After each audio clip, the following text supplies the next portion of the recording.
Мария закричала и бросилась искать врача. Под простыней оказался огромный живот Джейн. Судя по всему, она была беременна. В тот момент, когда медсестра вошла в палату, у пациентки как раз начались схватки. Узнав эту новость, все работники больницы были в шоке. Как это возможно? Никто не мог понять, почему о таком состоянии девушки никто ничего не говорил столько времени. Врачи срочно провели операцию, и им удалось извлечь на свет хрупкого ребенка.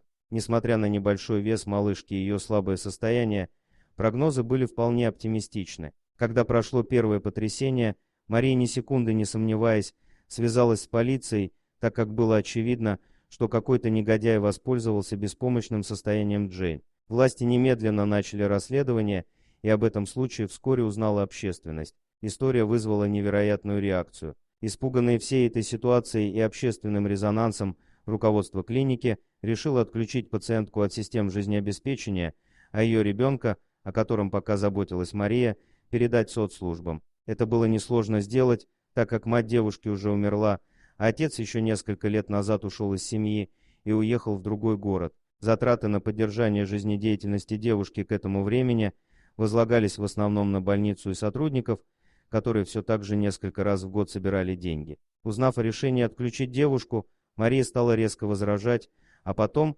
плача от отчаяния, бросилась в палату бедной девушки с ребенком в руках и стала молить ее о том, чтобы та очнулась. Когда в палату вошли врачи, чтобы отключить девушку от аппарата, поддерживающего ее жизнь, Мария в последней безнадежной попытке вызвать хоть какую-то реакцию Джейн положила ей на грудь ребенка. Когда женщина почувствовала его тепло и услышала плач, ее глаза наконец раскрылись, и бедная девушка очнулась не просто взрослой женщиной, а матерью маленькой девочки. Это было очень сложно принять девушке, только что пробудившейся после долгого сна. «У меня нет дома, моя мама умерла, я понятия не имею, как заботиться о ребенке», сказала девушка в растерянности, немного осознав, что происходит. Мария, которая за это время успела полюбить девушку, как свою дочь, успокоила ее, сказав, что позаботится и о ней и ее малышке. После проведенных тестов ДНК оказалось, что отцом девочки был один из врачей клиники,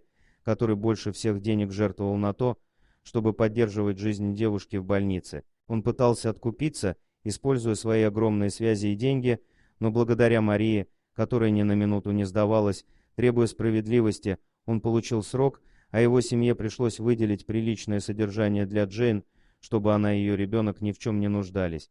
Спасибо за просмотр, подписывайтесь на канал, где вы найдете еще много интересного, а также ставьте лайки и пишите комментарии, что думаете по поводу этой истории.